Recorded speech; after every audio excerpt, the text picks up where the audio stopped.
There's some things I have to deal with. Recently, some people said and did some things that typically would fall into the category of I look at it for 5 or 10 seconds, laugh, and then get on with my day. Unfortunately, I've been advised that from a legal standpoint, I have to rebut these things, because if I don't, that could be construed, dishonestly, but construed as conceding that some of these lies have merit. So here we are. Now, what we're really dealing with is theft. And what someone is stealing is time, and they're stealing it from you. Instead of working on that 45 ammunition presentation that you were asking about, instead of working on that 9th pellet flyer presentation that you were asking about, I'm here dealing with this. Today's presentation will be long-winded, tedious, boring, and require lengthy explanations. I'm going to come back to that. But it will require those things because truth and facts are far more difficult and time-consuming than lies. Mark Twain is credited, and yes, I know his name was really Samuel Clemens. Mark Twain is credited with saying that a lie can walk halfway across the country while the truth is still at home lacing its boots. There's a lot of validity to that. Alfred Lord Tennyson is credited with saying that a truth which is half a lie is among the darkest of lies. A half-truth is the worst type of lie. There's a lot of validity to that too. Now, let me give you an example of the difference between an easy lie and a more difficult facts.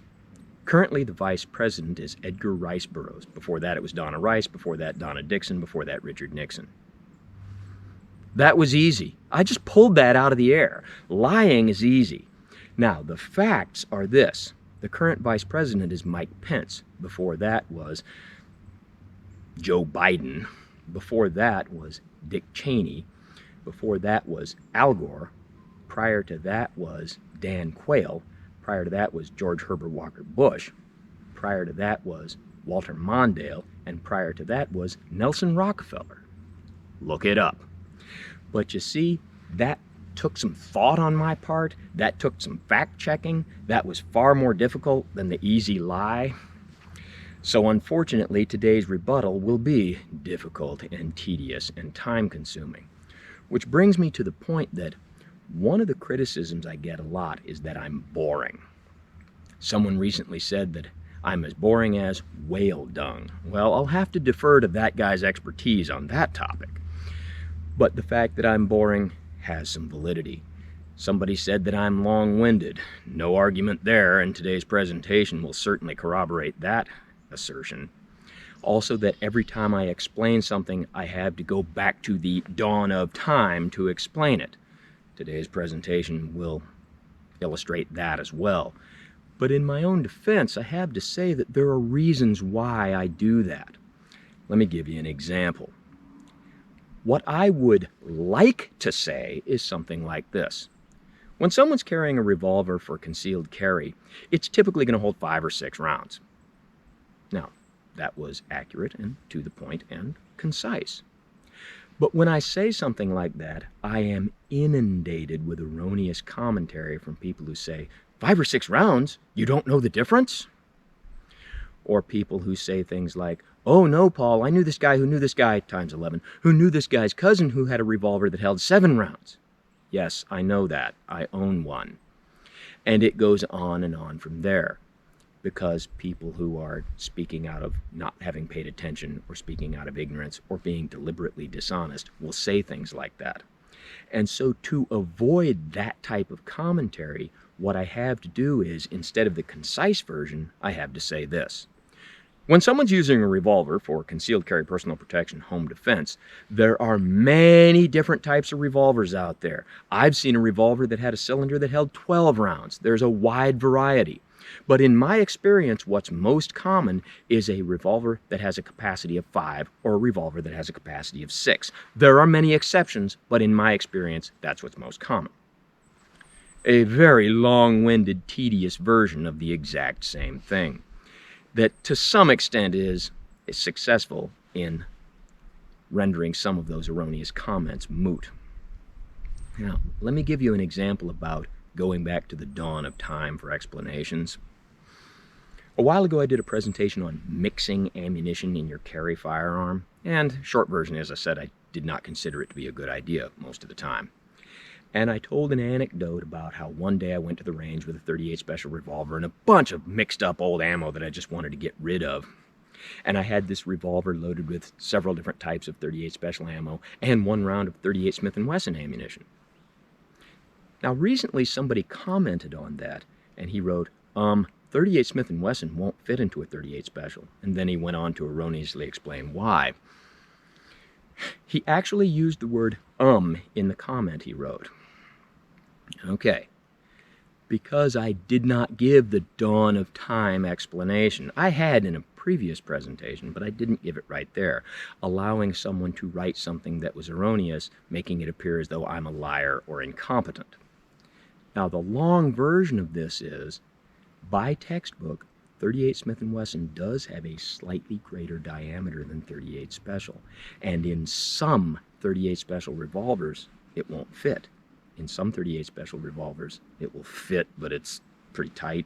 In most .38 Special revolvers, it'll drop right in. So when someone says .38 Smith & Wesson won't fit in a .38, they're half right. When someone says that it will, they're half right. And that's an interesting thing about mathematics, is when you're 50% right, you're 100% wrong. And so these dawn of time explanations are sometimes necessary to alleviate that type of commentary. And in today's presentation, there's going to be very much long-windedness, a lot of dawn of time explanations, and it will be boring. And I'm going to have to take a long way around to finally get to the point, and I'm going to ask you to bear with me and watch this in its entirety, because when I finally do get to the point, this lead-in is going to have some things in it that will be important. Now, all that having been said, let's try to get started. Before we go anywhere, I want to talk about the difference between making fun of someone, disagreeing with someone, and denigrating someone's character with lies. Making fun of someone. It is a reality of our society. In the 1830s, when Davy Crockett was extant, there was an actor who made quite a name for himself just spoofing Davy Crockett. Saturday Night Live has been on for decades making fun of people. Probably my favorite recurring thing they do is their rendition of Celebrity Jeopardy. I find that to be extremely entertaining. Now, I've never met anyone from the Saturday Night Live crew, but I perceive that they don't really think Sean Connery is an obscene dirtbag. They don't really think Burt Reynolds is a moron. They're just making fun. And I occasionally am made fun of. Hill Person Johnny has gotten a lot of mileage out of me. There's somebody that has a Facebook account called Paul Harrell Taken Out of Context. Oh, that is wrought with humor. But those people don't mean any malice. They're just making fun. Occasionally, I make fun of people. However, in doing so, many times people perceive that I'm making fun of someone when I'm not. You really got to keep your egos in check. Let me give you an example. A while ago, I did a presentation where I was shooting over the hood of the car, and I told people that some rifles, particularly AR or AK variants, can have sights that are pretty high off the barrel. So when you have a clear sight picture, it doesn't mean your rifle is in the clear. And so you might end up shooting your hood, and I warned people against that. When I said that, a lot of people accused me of making light of Such Double-Aught. I had no idea that just prior to that, he had accidentally shot the hood of his vehicle. I was not making fun of him. A lot of times when I say things like tattooed bearded guy, people perceive that I'm making fun of this person or that. Keep your egos in check. I'm not really making fun of anyone in particular, at least not most of the time. Now, let me show you an example. A while ago, and this has been some time ago, I recorded something that was never intended for publication. It was only going to be shown at the crew's Christmas party. And again, this was a while ago, so it's on a low-def camera. So bear with the picture quality. Let's take a look at it.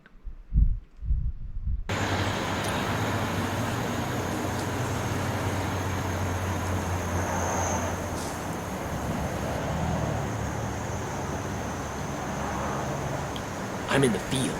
I'm not in my yard or anything.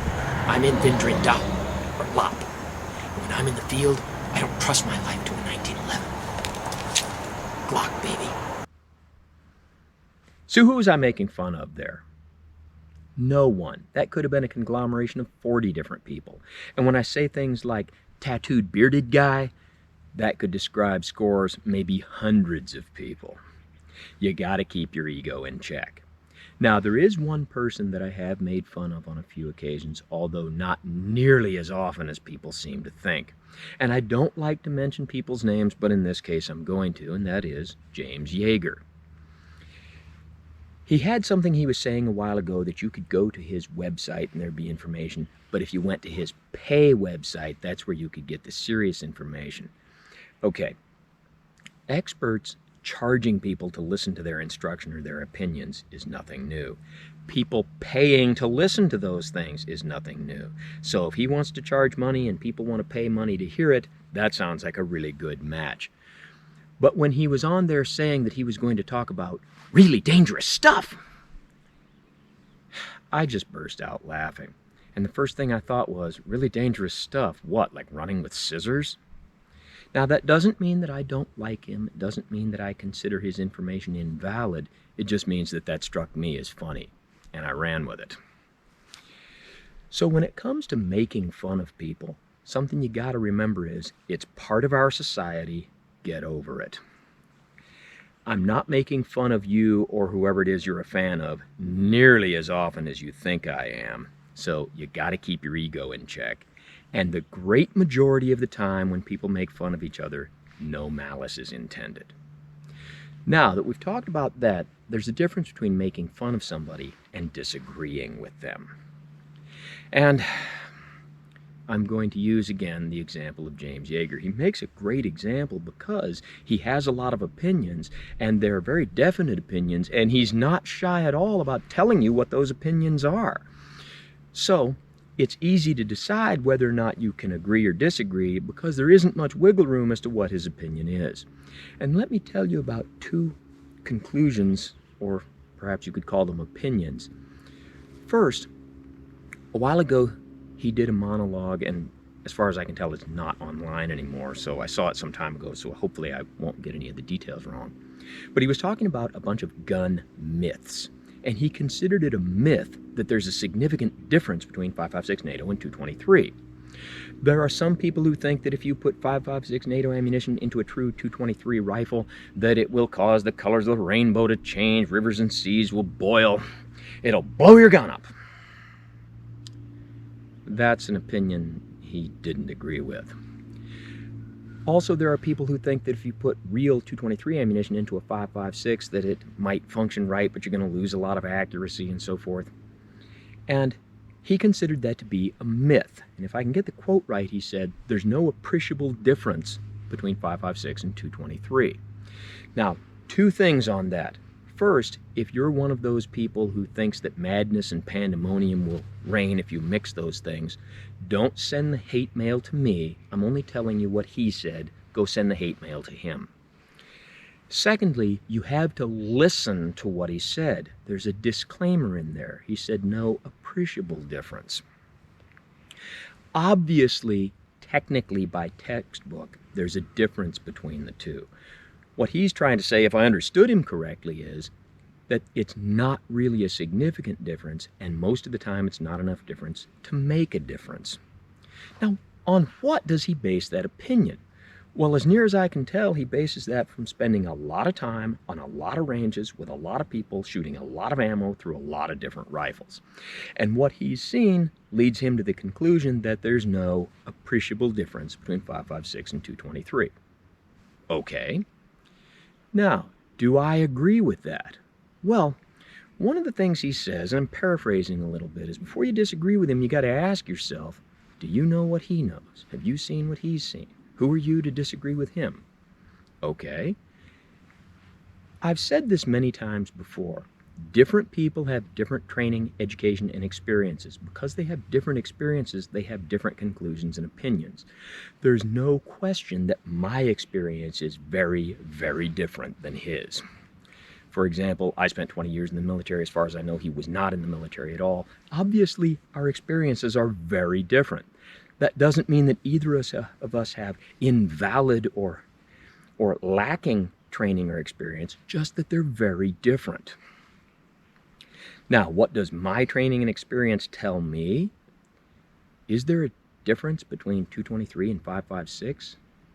Technically, by textbook, yes. Is it enough of a difference to make a difference? Sometimes, a little bit, maybe. I have seen a couple of occasions where a particular 5.56 rifle, you put 5.56 ammo in it and you get a good group, put 223 ammo in it and you do lose a little bit of accuracy. I don't mean a lot of accuracy, I mean a little bit. Is that enough to make a difference? I guess if you were trying to shoot chipmunks at 150 meters, I suppose it could, but it doesn't make a significant difference. And so what I would say is, does putting 223 ammo in your 5.56 rifle make any real difference? Sometimes, a little bit, maybe. So what I would tell you is, although by textbook there technically is a difference, the overwhelming majority of the time it's going to be an insignificant difference. It's not going to be enough difference to make a difference. There's no significant difference between the two. And I say the word significant because it's difficult for me to say the word appreciable. So when he tells you that, do I agree with that? Yes. But now let me tell you about another opinion that he posited. Now, I watched this a while ago, and he has so much material out there that when I tried to find it again to reference it for today's presentation, I just couldn't find it. So I'm going off what I saw a while ago, and I hope I don't misrepresent anything. But what he was talking about was how to get good information on what kind of performance you can expect from different types of rounds, different types of ammunition, different projectile types in the intended target. And remember, for him, the intended target is anti-personnel purposes. And what he said was that what you learn from is ballistic gel. And he had a disclaimer that it's not perfect, but it's what we have. You don't learn from shooting bricks or water jugs. You don't learn from shooting meat. You don't learn from shooting deer, because deer aren't people. Now, when he said that, is that a dig on me? Because I shoot various forms of meat, and I haven't shot any deer on camera, but I discuss deer hunting occasionally. Is that a dig on me? Well, lots of people shoot various forms of meat and water jugs and deer. And I really think that somebody like James is far too busy doing his thing to worry about the comings and goings of a nobody like me. So, is that a dig on me? Most likely not. You got to keep your ego in check. And even if it is, I don't really care. But he said that you don't learn from those things. You don't learn from shooting deer. You learn from ballistic gel, which isn't perfect, but it's what we have. And then he said, where you really get good information is reading coroner's reports. Now, that's an interesting take on things. But do I agree with that? Back to the question, do I know what he knows and so forth? And the answer is no. I have no idea what education, training, and experience he has that led him to that conclusion, that coroner's reports are where the good information is. And I do not mean that in the sense of, where the hell did you come up with that? I mean that in the sense of, I have no idea what he's seen or done that led him to that conclusion. And I would ask everyone, please don't contact me and speak for him. I'd like to hear from him personally. I'd love to hear how he came to that conclusion, but I don't want to hear from anyone who's speaking on his behalf. But I have to then say, is that a conclusion that I agree with? Okay, we're right back to different people have different experiences. I don't know what his are. I can only tell you what my training, education, and experiences are in that particular topic. And it starts with something I read.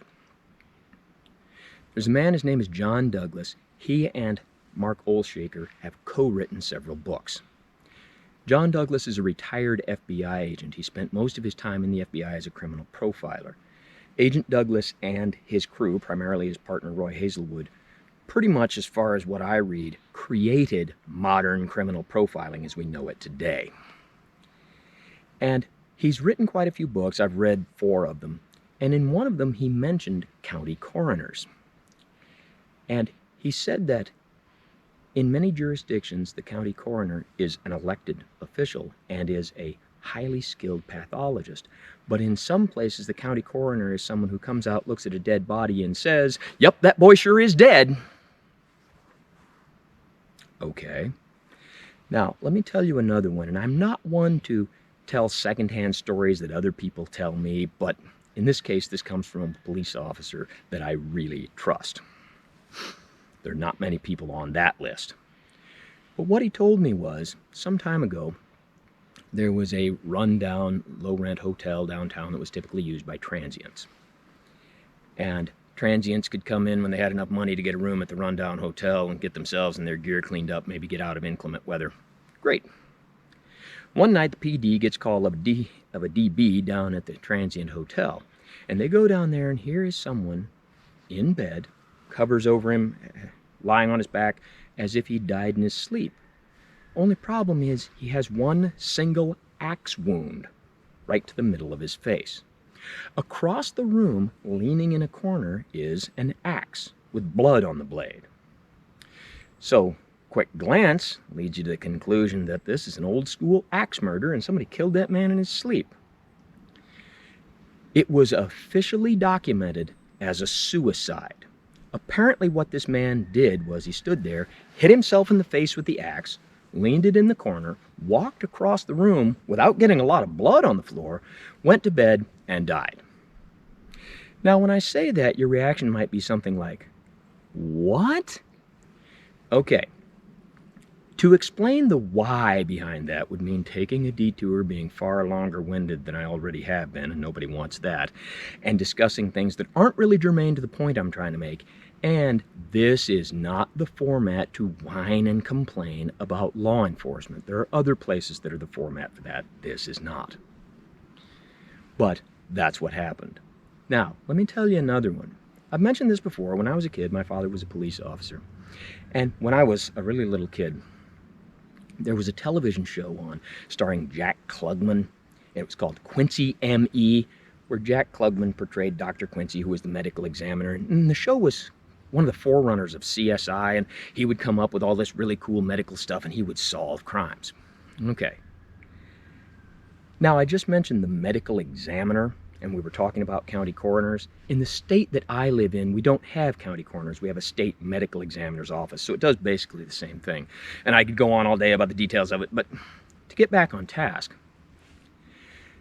my father, I don't think he ever watched the show Quincy M.E., but he thought the premise was so inane that it was insane.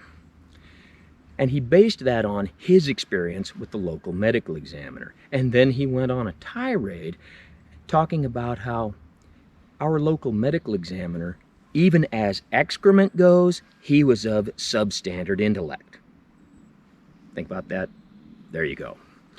And he goes on a tirade talking about how this guy couldn't tell the difference between entrance and exit holes when it came to bullet wounds, and that he was really incompetent. And there was some case where somebody had several entrance wounds but no exit wounds. And the medical examiner was befuddled because in his exam he couldn't find any of the bullets, because he had mistaken ice pick stab wounds for small caliber bullet wounds.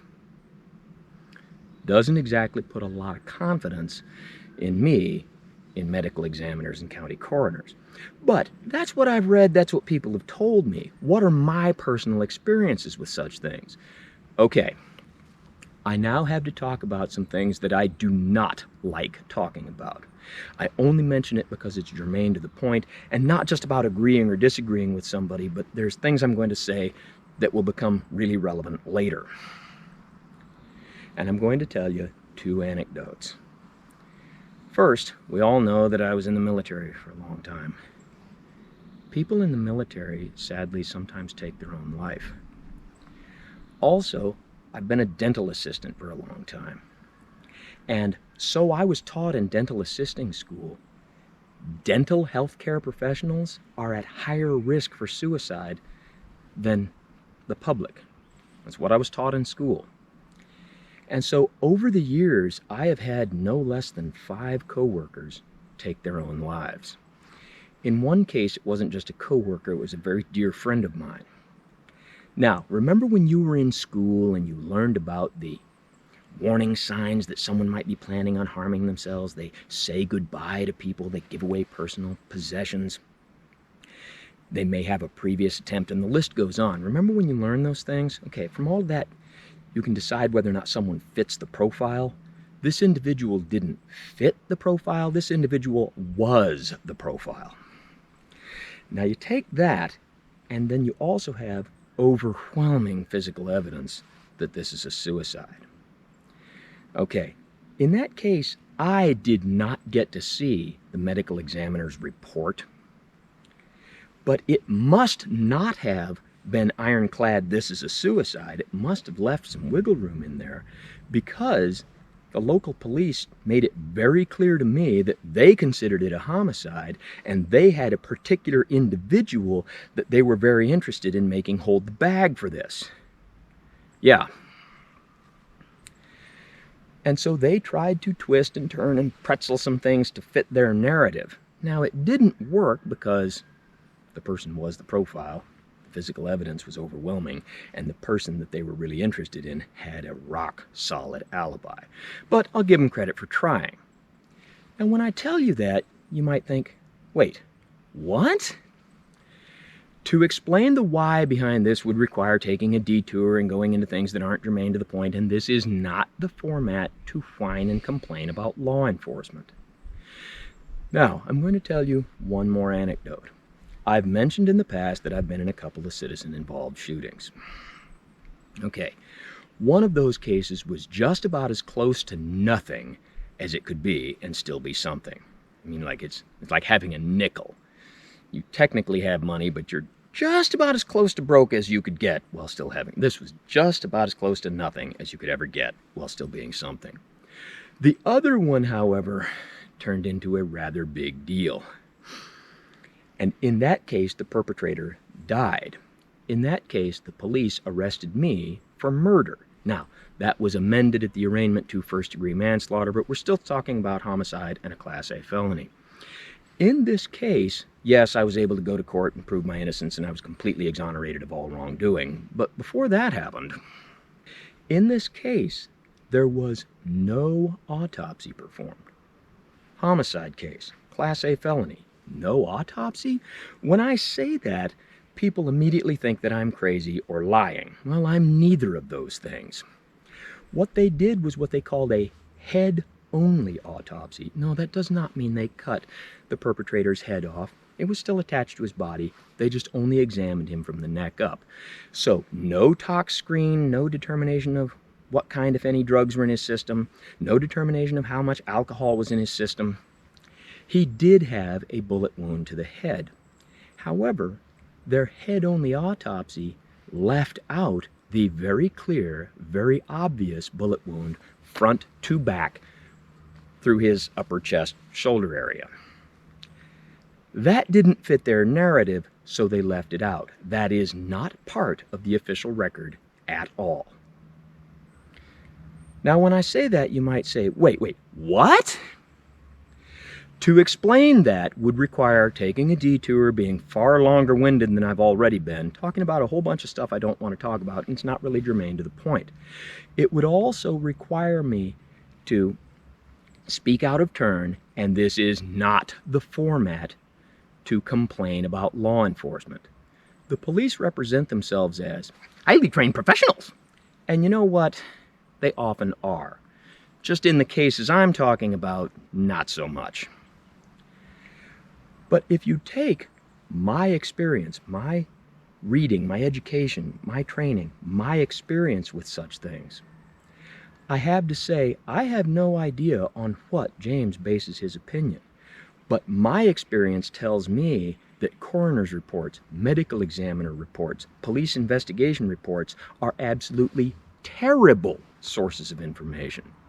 And so, do I agree with James? I would say that my opinion is diametrically opposed to his. I adamantly, vehemently, completely disagree with him.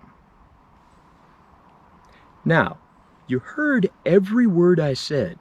Not once did I say he was wrong, or that he was stupid, or that he was incompetent, or that he was dishonest.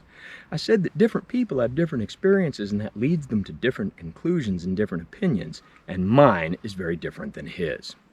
And that is the difference between making fun of somebody, disagreeing with somebody, and now we have to get into telling lies to denigrate someone's character. And that brings us to the real heart of the matter. Now we're finally getting close to the real matter that I have to discuss today. And thank you for your patience in dealing with me so far. And what we're talking about is the difference between disagreement and denigrating someone's character with lies. Recently, an outfit that calls themselves Gun Nuts Media published a segment talking about why people shouldn't listen to me and disagreeing with some points that I made.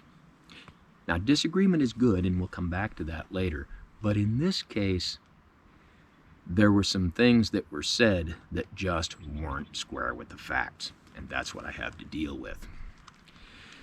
Now, one of the criticisms I get is that anytime I explain anything, I start at the dawn of time. This will make your point, because I have to. However, it is germane to the point that I have to make. And this starts with a few years ago. Gun Nuts put out a segment where he was talking about something or other, and I watched it, and I'm reading the commentary, and someone made a comment saying that they didn't really like the way the information was presented. I replied to that guy and told him that I agreed with him. That got Gun Nuts very angry at me, and he called me a, what's the word he used? Okay, that makes more sense. He used some grade school term. And he told me that I was very upset because I put out terrible material and that nothing I did ever had over 6,000 views. So it shows that he's at least to some degree familiar with my material. Now, that'll come up later.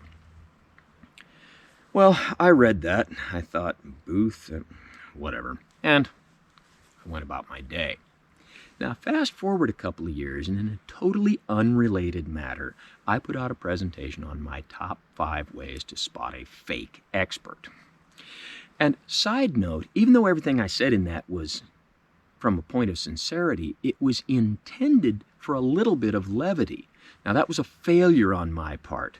A lot of people misinterpreted it as an angry rant, and it was not intended to be. But anyway, then sometime later, again in a completely unrelated matter, Gun Nuts put out a segment on his 5 worst calibers for concealed carry. And it came with the disclaimer that he's not talking about crazy stuff like 500 Smith & Wesson. He means mainstream stuff. And what he considered not the worst, but second to worst, was 40 Smith & Wesson. Okay, well, if he thinks 40 Smith & Wesson is terrible, that's his opinion and he's entitled to it. However, 40 Smith & Wesson is very popular. It's waning in popularity now, but this was a couple of years ago, so it was more popular then, and there's a lot of people that like 40 Smith & Wesson. And if you want to take something that's very popular and then tell everybody how terrible it is, you got to be ready for people to disagree with you.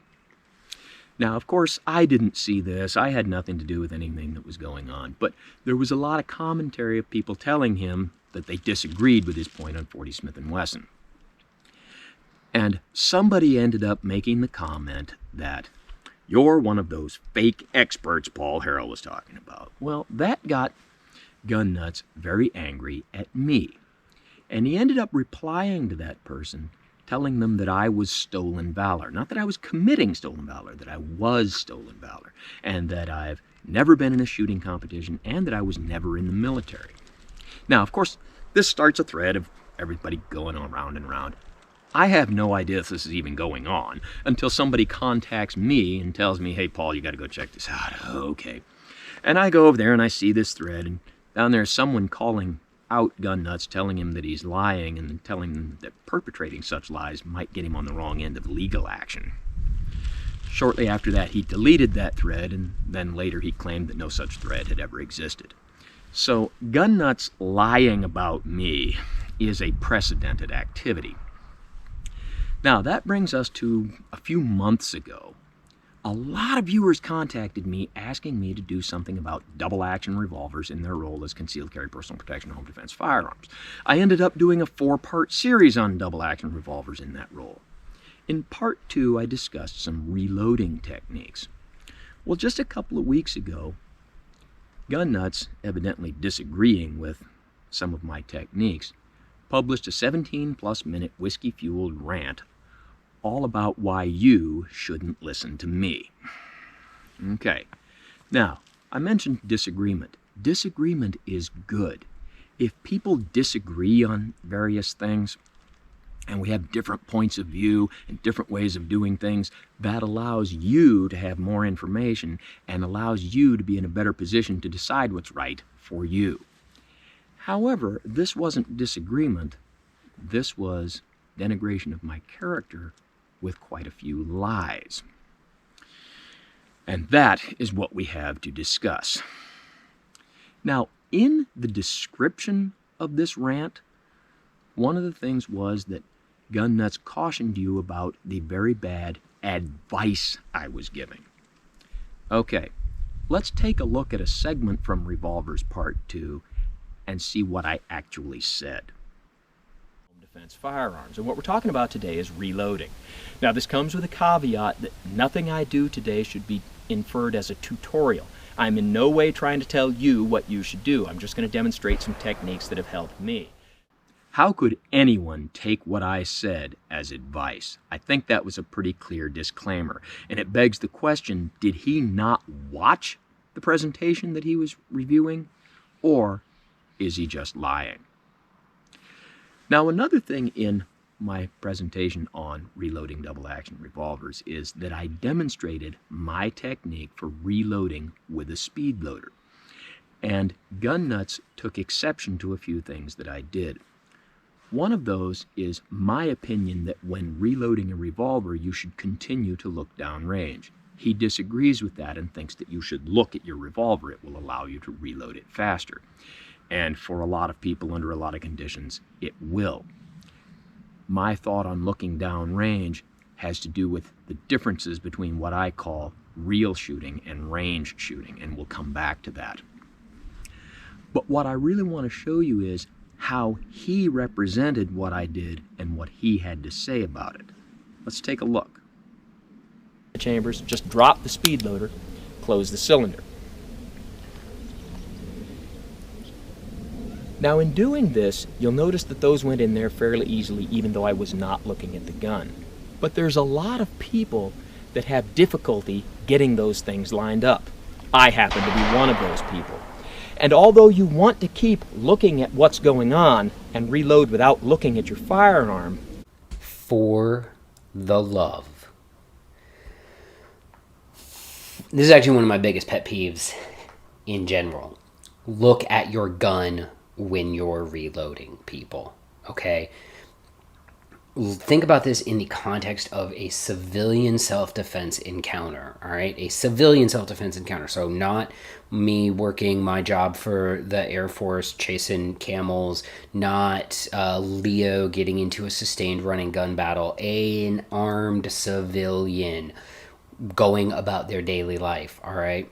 If your civilian self-defense encounter has gone so pear-shaped that you need to do a reload because people are shooting at you or people still need to be shot, and you spend 5 seconds fumble farting around trying to reload your revolver because you gotta keep your eyes on the threat, instead of looking at your gun and doing a 3-second reload and then looking back at the target, because I'm not looking at my gun for all 3 seconds of this reload. I'm looking at my gun long enough to do that, and then I'm bringing my hands back up and reacquiring the target.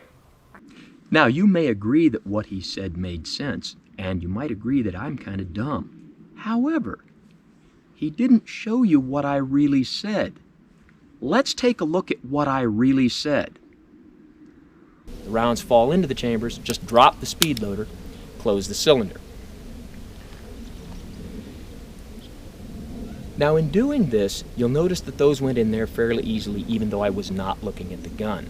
But there's a lot of people that have difficulty getting those things lined up. I happen to be one of those people.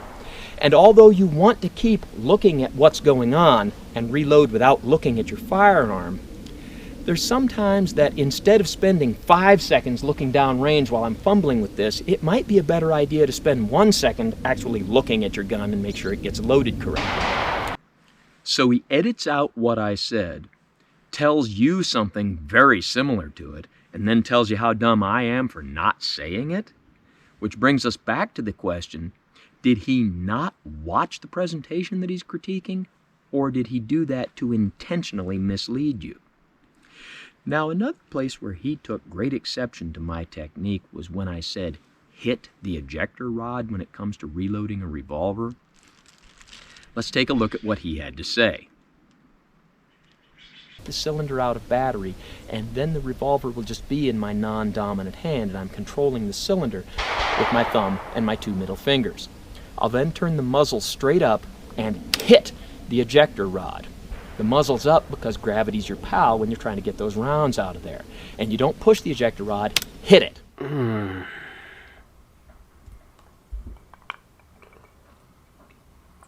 Okay. You know how I can tell someone's never shot a revolver enough to have a split case in their chamber? They advocate hitting the ejector rod. Masad Ayub, who is a recognized expert on shooting revolvers and reloading revolvers, and developed what, in my opinion, is the best combat or defensive-oriented revolver reload technique called the stress fire reload, he doesn't advocate hitting the ejector rod, and I certainly don't advocate hitting the ejector rod, because if you've been shooting and one of those cases splits open, which I've had happen, and you go kakoosh to whack your ejector rod like that, like an asshole, what you end up with is a scar on the palm of your hand that's exactly the same shape as the tip of your ejector rod. Maybe you end up with a broken gun because you hit the ejector rod like an a-hole and bent something, and you also still have a stuck case in your gun. Okay, so don't hit your ejector rod. All you need to do is roll the gun up and push. Okay, just push. And that push will also tell you if you have a stuck case, because if you push and nothing happens, you have other problems that need to be solved. So Gun Nuts advocates pushing the ejector rod while I'm saying hit it. And I even repeated myself, I mean hit it. And he talks about split casings, a scar on your hand, and he makes the appeal to authority referencing a Masad Ayub video from a few years ago where he reports that Masad Ayub talks about pushing the ejector rod. Okay, let's break all of that down. First, the discussion of a split casing. The assertion that I've never had a split casing is patently false. Totally irresponsible for him to say some falsehood like that. Secondly, the idea that you're going to get a scar on your hand by hitting the ejector rod.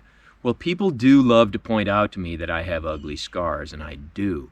None of those are on the palm of my hand, certainly none caused by hitting an ejector rod.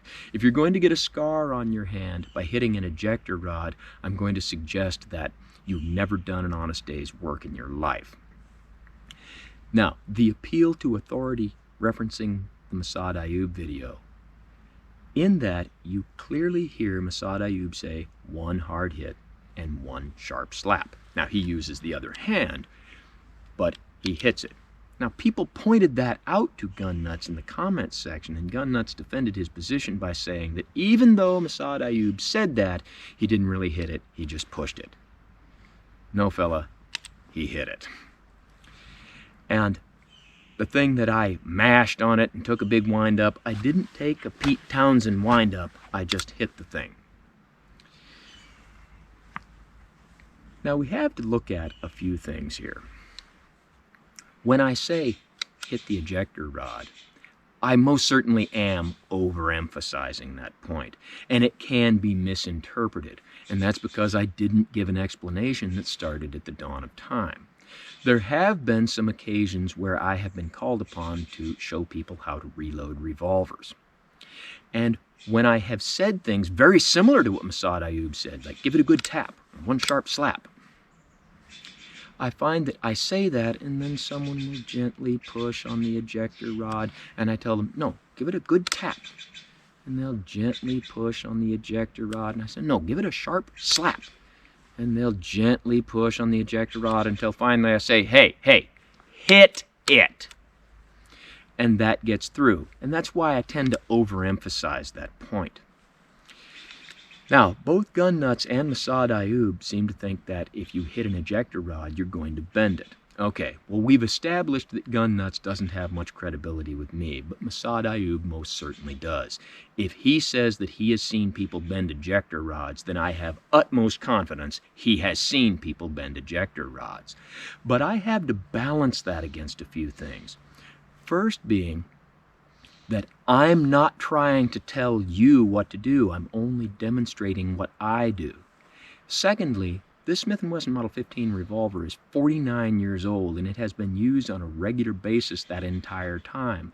I can't even begin to count the number of times I've hit this ejector rod, and it is not bent. So in developing my reloading technique, I have to take that into consideration. The third thing is what I call the difference between range shooting and real shooting. Now let me show you what I mean. This is a target frame, and these are some of my revolvers. I've got some Smith & Wessons and a few Rugers. All of these revolvers are very different from each other, but they all have a few things in common. They're all double action, they all have counterclockwise cylinder rotation, they all have swing out cylinders that swing out to the left side of the frame. The biggest difference is on the Smith & Wesson you push the cylinder release forward. On the Ruger it's a button that you push into the frame. Now, I could develop different reloading techniques for every one of these handguns, but in my opinion that would be completely impractical for the average shooter. I'm going to want to have one technique that I use for all of them, excepting of course remembering when to push the cylinder release forward, when to push the button in. Now, what does that have to do with the difference between pushing on the ejector rod and one sharp slap and, as I say, hitting it? And the answer is the great majority of the time, it won't make any difference. However, depending on the gun, depending on the ammunition, and a few other factors like how clean is your firearm, there are some things that go into this. Now, as far as the brand of the firearm, there's a problem that I have found manifests itself more often with Tauruses than with Smith & Wessons. Your mileage may vary. And what I'm talking about is, for the really powerful handguns like the .44 Magnum, if you're using really powerful ammunition, especially if it's hand-loaded ammo that somebody's loaded really hot, sometimes these will stick in the cylinder enough that when you press on that ejector rod, it doesn't want to go. You actually have to get some force on there. Not all the time, but sometimes, depending on your gun and ammunition choices. Another factor is, now I have this handgun loaded with empty casings. For 4-inch barrels or longer, these revolvers will have complete length ejector rods. This ejector rod is long enough that it will push the rounds completely out of the cylinder. And so if you use the technique of pushing, it pushes them all the way out. However, your snub nose revolvers with a shorter barrel have shorter ejector rods. This ejector rod is not long enough to push these rounds completely out of the cylinder.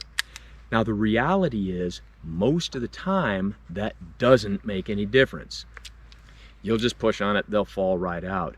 But depending on how powerful those rounds are, depending on how clean your gun is, depending on what brand your gun is, sometimes you're going to need that extra oomph of hitting it to get those completely out of the revolver. Again, most of the time it won't make a difference, sometimes it does, especially in the world of real shooting versus range shooting. And that's something I want to take a moment to discuss. Now, I want to take a few minutes to talk about some of the differences between what I call range shooting and real shooting. Range shooting has to do with things like you have a revolver in caliber 10mm auto, but on the range you load it with 40 Smith & Wesson, so you'll have less recoil and less report, as where real shooting is carrying that revolver in the field loaded with full power 10mm ammunition. And when I talk about reloading while not looking at your revolver, even though I say sometimes you'll be better off to look down for 1 second instead of fumbling around with it for 5 seconds, I'm of the opinion that you need to keep looking down range while you reload, because that's what you'll do in real shooting. And when I go to the range, I want to train on those things that I might do during real shooting. I want to mimic to the best I can those things I might do during real shooting, and keeping your eyes downrange is one of them. Now I'm going to give you some examples, and these examples will come from a few things, but for the most part hunting. And before I talk about hunting, I have to talk about an explanation that goes back to the dawn of time. I have to talk about the word FUD. Now many people are of the opinion that FUD is a derogatory term that describes a gun owner who owns firearms only for hunting and owns only hunting types of firearms, bolt action or lever action rifles. And he thinks that other types of firearms should be prohibited. You should only have those types of guns for hunting. Okay, that's one use of the term FUD. I've also heard it used to describe somebody in a derogatory way who thinks that they have knowledge about firearms, but most of that knowledge has come from hunting. And so people will say, well, if you learned that hunting, then it's not valid. Okay, I'm not going to go into the dawn of time example of this, but there have been many people over the decades and centuries who have had great success in battle and have attributed that success to varying degrees to what they learned while hunting. To name just a few: Manfred von Richthofen, Alvin York, Audie Murphy, Chuck Yeager. Now, pay attention to this. I am not in any way comparing myself with them. However, the last time I was in a citizen-involved shooting, it occurred at a campground that I was staying at on my way home from rabbit hunting. Go figure. Now, when I talk about keeping your eyes downrange and the difference between real shooting and range shooting, let me give you an example. You're out hunting jackrabbits with a single-shot shotgun, and you're in the sagebrush, and there goes a rabbit, and you shoot at him. Like, well, it didn't stop him, but I'm pretty sure it hit him. And he went right into that bush, and you know he's in that bush somewhere. You've got to be able to pop that round out, put a new one in, and reload, keeping your eyes on that bush, because if you take your eyes off that sagebrush for this long, he could be gone, and you never saw him go. You've got to keep your eyes on target as much as you can. Now, this citizen-involved shooting that I discussed a little earlier. Okay, now granted, this was before things got completely hairy, but at one point, one of the perpetrators walked up to me trying to distract me while the other one is sneaking around trying to get behind me. That's about the time I realized, okay, this is going to go south fast. But because of my habit of keeping my eyes on what's going on and having a little bit better night vision than they counted on, I was able to see what they were up to. You've got to keep your eyes focused on what's going on. Now let me give you another example. At the range where I typically fire, every fall just before deer season, you'll see a lot of people come out there with their deer hunting rifles, and they're going to get them zeroed and they're going to practice. Good for them. But what a lot of people do is they'll zero that rifle in some kind of lead sled or vise or what have you, taking themselves completely out of the equation. Well, that's a good way to get your rifle zeroed, but not a good way to get any practice with it. A lot of people will zero and do all of their practice firing from the bench, and sometimes they will only shoot at what I would consider to be unrealistic distances, like 25 or 50 yards to get their zero. Now, take a side note, I went to a shooting competition where they had a range where the competition was going on and another range for practice, and somebody was discussing moving that range out so we could shoot a full 100 yards on it. Someone was opposed to that idea and said that they shouldn't do that because you sight in a rifle at 25 yards. Everybody knows that, close quote. Okay, if you zero your rifle, point of aim, point of impact at 25 yards, for a lot of rifles, that will put you pretty close at 100, but not always, and you don't really know that if you haven't shot at 100, and you certainly don't know what it's going to do at 200 or 300. You have to zero and practice at the ranges at which you expect to shoot that deer. Also, a lot of people only practicing from the bench, that doesn't really represent the shooting positions they're going to use while hunting, unless you're one of those people that your shooting position is typically aiming your rifle out the window of your vehicle. For those of us who actually get out and walk around, most often we're going to shoot offhand. And I see a lot of people that can hold really good groups from the bench, can't shoot very well offhand. Their groups look more like this because they've just never practiced it. You have to practice those shooting positions that you intend to use. And that's what I call the difference between range shooting and real shooting. An interesting thing that I've actually seen a couple of times is you'll take somebody who is a good shooter and he'll get on the bench and he'll hold a good group right in the center of the target. Then he will switch to prone and he'll hold a good group somewhere else. He's not doing anything wrong, good shooter. Then he will shoot offhand and he'll still hold a good group somewhere else. This happens more often with iron sights than it does with scopes, but it is a phenomena that occurs, and I've seen it occur. And that is why you have to do your training on the range in a way that mimics those things you expect to do in the field during real shooting. And this type of mindset is why I talk about keeping your eyes downrange, reloading without looking at your firearm. This is why a lot of times you'll see me carry my revolver in my coat pocket or in my pants pocket or an inside the waistband carry, because that's the way a lot of real shooters really carry their real firearms for real shooting. That's why I do things like reload with a speed loader, which I threw on the ground, from my pocket, because that's where most real shooters really carry their ammunition. Most of us don't go around with some kind of competition rig and have a really neat speed loader or moon clip pouch or something or other to hold it on your belt. And I could go on all day about real shooting versus range shooting, but that's the mindset that I have when it comes to training. And in Gun Nuts' critique of looking downrange and things like that, I have to say that I'm really surprised that he's so inexperienced that he didn't know what I was talking about. In Massad Ayub's training video, he mentioned that with some reloading techniques, people would touch the forcing cone with the side of their finger, and with modern high-pressure Magnum ammunition, even after as few as 6 shots, that would be hot enough that it would burn someone and cause them to reflexively drop their gun. Now, if Massad Ayub says that he saw that, I have utmost confidence that he saw that. But I have never experienced that. So, I've got my Smith & Wesson Model 686-6, which has a 7-shot cylinder loaded with Federal American Eagle 357 Magnum 158 grain soft point.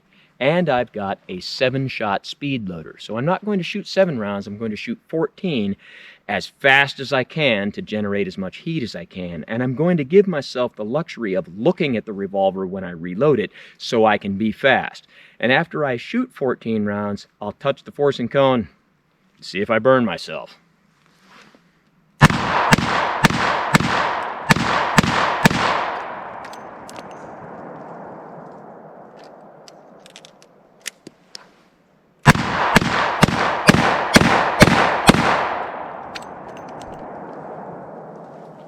I'm touching the forcing cone, and it definitely is hot, but it's not anywhere close to hot enough to burn me. Also, did you notice that trigger hiccup? That was just me, I think. But this is, again, not generating that much heat. So, if Massad Ayub says he saw that, he did. But if that was enough to burn your finger, again, I'm going to suspect that you've never done an honest day's work in your life. Now everybody, I'm almost done. You won't have to bear with me that much longer.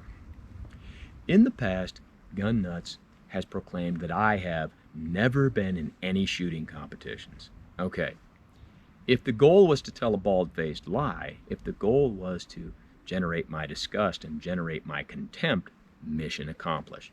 I have a lot of contempt for people who make me drag this crap out of the basement, and this isn't all of it. In fact, the tote box still has a few things left in it I didn't even put on the table. But I have done a little bit of competition shooting.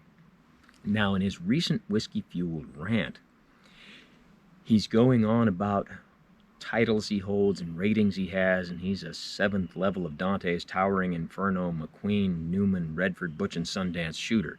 And that is very, well, I guess it's impressive. And he was also saying something to the effect of, I don't have an SPAZ rating. Well, I'm pretty sure I don't, but I'm very confident that he does. But while talking about what shooting competitions I may or may not have done, somebody commented on his whiskey-fueled rant, and I wrote some of this stuff down because I want to make sure I get it right, and asked if he was aware that I have won state, regional, national, and international shooting championships. And his reply to that person was, "Yeah, I'm aware. I'm very aware that he doesn't cite who the sanctioning body for any of those championships was, which makes them meaningless." Okay. Let me show you something that you may have seen before.